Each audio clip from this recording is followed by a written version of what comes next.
Hammaga salom do'stlar. Do'stlar, bugungi videorolikimizda sizlarga XM brokeridan qanday qilib ro'yxatdan o'tish va $30 bonusda qanday olishda ko'rsatib o'taman. Do'stlar, biz birinchi navbatda ro'yxatdan o'tib olishimiz kerak bo'ladi. Bu saytni silkasini video opsiyasida qoldiraman. Bemalol ro'yxatdan o'tib olsangiz bo'ladi. Qarang, biz mana shunday joyga kelamiz. Mana bu birinchi qatorga O'zbekiston turadi. Ikkinchi qatorga email pochta hamda parol kiritib olishimiz kerak bo'ladi. Hozir email pochtani kiritib olamiz.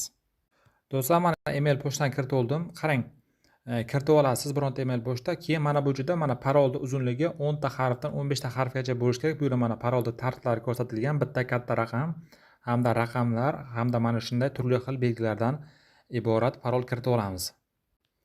Do'stlar, mana men kiritib oldim va mana bu galchkani qo'yamiz va registratsiya tugmasiga bosib hozir sizlarga qanday ro'yxatdan o'tishni ko'rsatib o'taman. Hozir mana do'stlar ko'rishlaringiz mumkin. Mana biz email pochtamizga xabar borilyapti. Hozir email pochtadan biz tasdiqlab qo'yamiz. Mana email pochtamizga keldi. Mana podtвердить adres pochta degan tugmani bosamiz va hozir biz tasdiqlab qo'yamiz. Hozir mana bu yerda bizda tasdiqlanadi. Sizlar ham mana shunday tartibda bemalol email pochtangizni kiritib olasizlar. Do'stlar, mana hozir kirib oldik XM brokerga. Endi hozir qanday qilib ro'yxatdan o'tishni, ya'ni ma'lumotlarni kiritishni ko'rsatib o'taman. Do'stlar, mana hozir XM brokerga kirib oldik. Hozir sizlarga oson bo'lishi uchun mana hozir tarjima bo'limidan sizlarga tarjima qilib ko'rsatib o'taman. Qarang, biz bu yerdan mana kirib olgan paytimiz bizga turli xil bonuslar beradi. Bu bonuslarni ham ko'rsatib o'taman. Ya'ni $30 bonus olish uchun do'stlar biz birinchi navbatda hisobimizda tasdiqlashimiz kerak bo'ladi. Buning uchun mana tasdiqlang degan tugma bor. Shu tugmani ustiga bir marta bosib hozir biz o'zimizda pasport ma'lumotlarimizni kiritib olishimiz kerak bo'ladi. Hozir bir daqiqa mana tarjimaga o'tib olamiz va qarang, bu yerda mana biz ismimizda hamda otamiz ismini hamda familiya hamda tug'ilgan sanamizni va telefon raqamlarimizni kiritib olishimiz kerak bo'ladi. Buni kiritib olasizlar. Kiritib olganlaringizdan so'ng ikkinchi etap hozir ya'ni hujjatlaringizni kiritib olasiz. Ya'ni mana bu joyga ma'lumotlaringizni kiritasiz. Do'stlar, men ma'lumotlarimni kiritib olganman. Hozir og'zaki tushuntirib o'taman. Ma'lumotlarni kiritasiz. Ikkinchi qadamda mana pasport ma'lumotlaringizni tanlab qoldirib, pasportlaringizni skaner qilasiz va yashash joyini ham pasport joyida bor. Shu rasmlarni kiritib olib, ro'yxatdan o'tib olasiz. Ya'ni ma'lumotlarni yuborasiz. Yuborgandan so'ng bu bir kun ichida sizlarga email pochtalaringizga xabar boradi, ya'ni ro'yxatdan o'tganingiz haqida. Yoki agarda bironta joyda xato bo'ladigan bo'lsa, ushbu joylarni to'g'rilab qayta kiritasizlar. Hammasi oson. Shaxsiy ma'lumotlar hamda pasportning rasmini yuborasiz, bo'ldi. Do'stlar, pasport ma'lumotlarimizni kiritib olganimizdan so'ng bizning email pochtamizga xabar boradi. Ya'ni biz ro'yxatdan o'tganimiz haqidagi ma'lumot bizning email pochtamizga boradi. Undan so'ng biz mana kirib olamiz XM brokerga. Kirib olgan paytimiz do'stlar, sizlarga hozir qanday qilib ro'yxatdan o'tayotgan paytdagi $30 bonusni olishni ko'rsatib o'taman. Do'stlar, mana bizda asosiy mana shunday bo'limida shu joyda mana birinchi joyda $30 bonusni oling degan tugma chiqadi. Buning uchun qarang, biz misol uchun mana bonusni oling degan tugmani ustiga bosamiz, lekin buni emas. Misol uchun mana shu joyda $30 bonus bo'ladi. Ustiga bosganimizdan so'ng bizning telefon raqamimiz turadi. Shu telefon raqamimizni misol uchun kodni olish degan tugmani ustiga bir marta bosadigan bo'lsak, kod boradi. Kodni biz kiritib qo'yganimizdan so'ng bizga mana shunday $30 bonus beradi. Do'stlar, bu mana bizga $30 bonus berdi. Endi buni biz MetaTrader 5 ilovasiga qanday qilib ulashsak ko'rsatib o'taman. Do'stlar, MetaTrader 5 ilovasiga ulashishimiz uchun bizga mana bu raqamimizga qarab olib, hozir MetaTrader 5 ilovasiga qanday qo'shishni ko'rsatib o'taman. Do'stlar, birinchi navbatda biz mana bu raqamni eslab qolishimiz kerak va hozir endi MetaTrader 5 ilovasiga kirib olamiz. MetaTrader 5 ilovasini Play Marketdan yuklab olasiz. Yuklab olganingizdan so'ng qarang, mana yuqorida mana plus degan tugma bor. Plus yo'q. Plus emas, mana bu manage accountsga bosamiz. Bosganimizdan so'ng mana bu yerda plus tugmasi bor. Shu tugmaga bosamiz va mana bu yerdan XM Global deb yozamiz. XM Global do'stlar, mana bizga kelib chiqdi. XM Global, yana birinchisini tanlab qoldiramiz. Qarang, bu yerda misol uchun biz login parollarimizni qo'shishimiz uchun mana buni juda ham ko'plab turlari bor. Misol uchun qarang, XM Global MetaTrader 5, XM Global 10 mana shunday turlari bor. Buni qanday tanlab olishimiz kerak? Buni hozir misol uchun akkauntlaringizdagi bosh raqamiga qarab qo'shib olasizlar. Ya'ni do'stlar, misol uchun agar sizni misol uchun ya'ni akkauntdagi raqam agar 5 bilan boshlanadigan bo'lsa, MetaTrader 5 da o'zini qo'shib olasiz. Agarda akkauntingiz raqami 6 bilan boshlanadigan bo'lsa, MetaTrader 5 2 deganini qo'shib olasiz. Agar akkauntingiz boshlanishi misol uchun 8 bilan boshlanadigan bo'lsa, MetaTrader 4 qo'shasiz. 9 bilan boshlanadigan bo'lsa, MetaTrader 5 ni qo'shasiz. Bu yerda hozir mana bizda 8 bilan boshlangan, mana 851 ya'ni 8 bilan boshlangan. Buning uchun biz mana MetaTrader 54 deganini qo'shib olamiz mana. Bu yerda mana XM Global MetaTrader 54 mana bosamiz. Do'stlar, endi mana loginga biz hozir boyaga mana bu raqamni kiritamiz. Ya'ni mana bu 851 deb boshlanganini kiritib olamiz. Do'stlar, mana loginga kiritib olasiz. O'zingizning raqamingizni kiritasiz. Parolga esa xuddi mana shu XM brokerda ro'yxatdan o'tgan parolingizni kiritasiz va login degan tugmani bosib, bu yerda kiritib olasiz.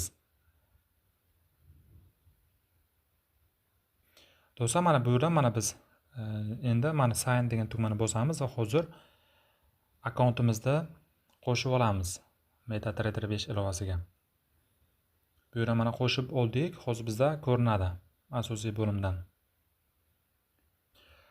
Do'stlar, mana bizda mana bu akkauntimizda mana ko'rinadi. Manage account bo'limidan qarang, mana bizda akkauntimiz qo'shilgan. Endi qarang, bu yerda biz savdo qilishimiz uchun 30 dollarda mana bu trade degan bo'limga o'tib olamiz degan turli xil, misol uchun gold yoki boshqa paralarda savdo qilib bemalol ishlab borasiz.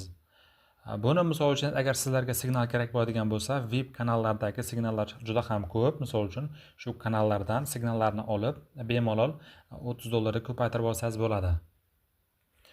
Endi do'stlar, hozir mana yana XM brokerga kirib oldik. Hozir sizlarga qanday qilib qo'shishni ko'rsatib o'tdim. Endi bundan keyingi narsani ham ko'rsatib o'taman. Qarang, bu yerda aksiyalar haqida ma'lumot berdim. Menimcha hozir aksiyalar haqida yana bir ko'rsatib o'taman.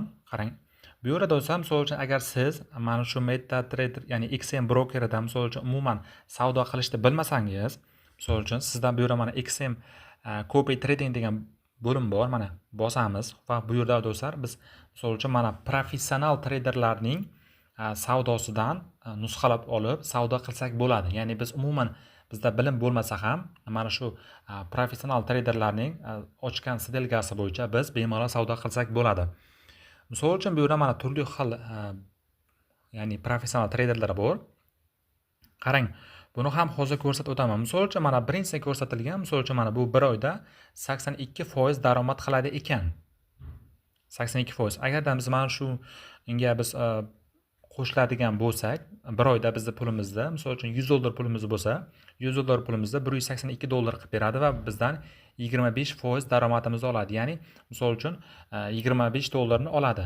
Qolganini misol uchun ko'paytirib beradi. Bu bir. Bu mana bu bir oylik daromadi.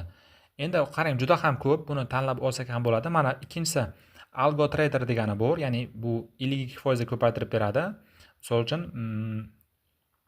bu yerda mana kunlik 5%, bir oylik 57%. Misol uchun bunda mana shaxsiy umumiy 1471 dollar ekan, bu sal kamroq ekan. Yana ko'rasiz, Bloom Trader degani bor ekan, Bloom Trader. Bu bir oyda 52% ko'paytirib beradi. Buni hozir shaxsiy mablag'i 10.718 dollar. Hozir bu yerda juda ham foizi kattasini ko'ramiz hozir. Hammasi 21-17%, bu standart. Do'stlar, bu yerda juda ham ko'p traderlar bor. Bunda biz misol uchun foiz yuqori beradiganini tanlab olishimiz kerak bo'ladi. Hozir juda foizi kamayib ketyapti. Eng yaxshi natijaga bosamiz va hozir ko'rsatamiz sizlarga.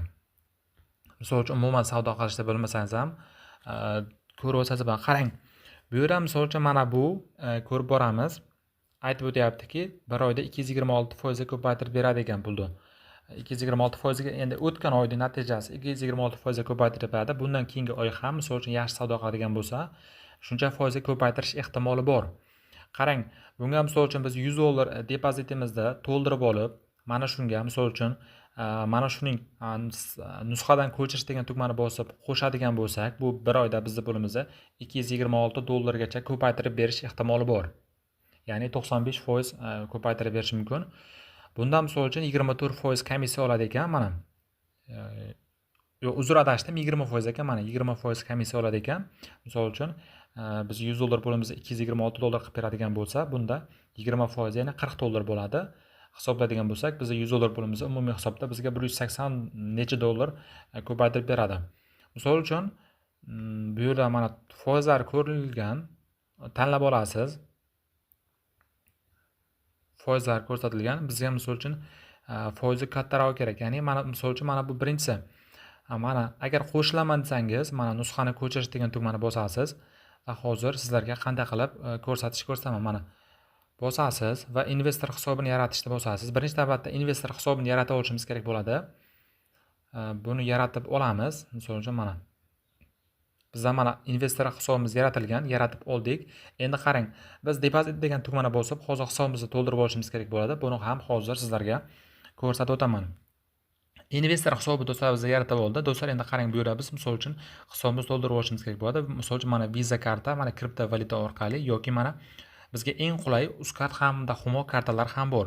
Misol uchun Uzcard Humo ustiga bir marta bosib, biz hisobimizni misol uchun to'ldirib olsak bo'ladi. Bu yerda mana ko'rsatgan minimalniy depozit. Bu yerda mana 200 ming so'm, maksimalniy depozit esa 10 million so'mgacha ekan. Bu yerda misol uchun necha pul kiritmoqchisiz? Misol uchun 1,5 million. Mana 1,5 million yozasiz. 1,5 million pulingiz qarang.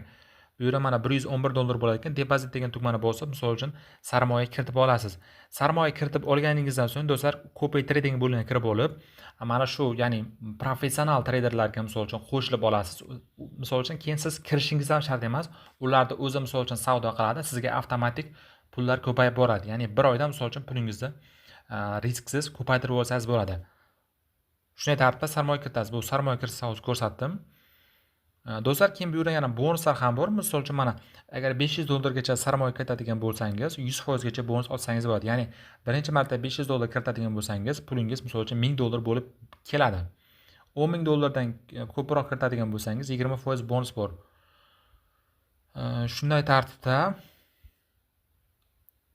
mana Copay Tradingga bosamiz. Hisobingizni to'ldirib olasiz, ya'ni investor hisobingizni to'ldirib olganingizdan so'ng hozir ko'rsataman. 1 daqiqa. Mana eng yaxshi natijalarga bosamiz. Bizga misol uchun foiz yaxshi bo'lsa, biz o'zimizga ham yaxshi bo'ladi. Albatta ko'rib olasiz. Hozir 1 daqiqa mana. Hisobingizni to'ldirib oldingiz, investor hisobingizni to'ldirib olganingizda mana balansingizda ko'rinadi pul.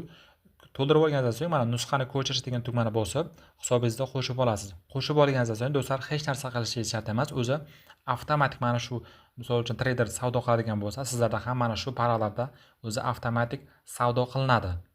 Bunday aytganda, sizda pulingiz bor, pulingizni mana shu narsaga qo'shib qo'yasiz. Endi pulingizni misol uchun ko'paytirib olaversangiz bo'ladi.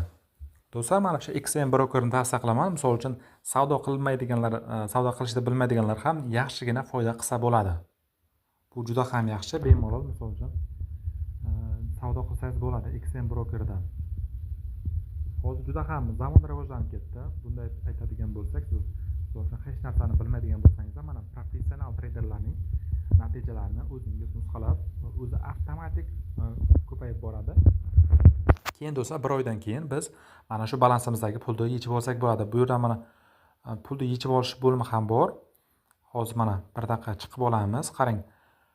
Bu yerda mana yechib olish degan tugma bor. Yechib olish degan tugmani bosib ham pullarimizni bemalol chiqarib olsak bo'ladi do'stlar. Pul chiqarib olishda muammo bo'lmaydi. Hozir bir qisqacha bir ma'lumot beraman. Pul chiqarish haqida ham mana yechib olish degan tugmani bosib, misol uchun mana biz bank kartaga, Uzcard Humo yoki boshqa kartalarga ham bemalol chiqarib olsak bo'ladi. Do'stlar, mana shunday tartibda ishlab borasiz. Albatta, ro'yxatdan o'tib oling. $30 bonus oling. $30 bonusda ham MetaTrader 5 ilovasidan savdo qilib ko'paytirib oling. Buni ham shartlari bor. Shartlarni ko'rib chiqib ko'paytirib olasiz. Ko'paytirib olib bemalol buni ham chiqarib olsangiz bo'ladi. Agar sizda mablag'ingiz bo'ladigan bo'lsa, sizlarga mana bu XM Copay Trader degan tugmani, ya'ni mana shu narsani tavsiya qilib qoldiraman. Bu yerda misol uchun bu ham yaxshi natija. Juda ham ko'plar mana shunda savdo qilib boradi. Endi bar risk bor. Bunda ham mana shu tartibda ishlab boramiz. Hammaga omad do'stlar. Telegram kanalimizga a'zo bo'lib qo'ying. YouTube hamda Telegram kanaliga barchaga omad.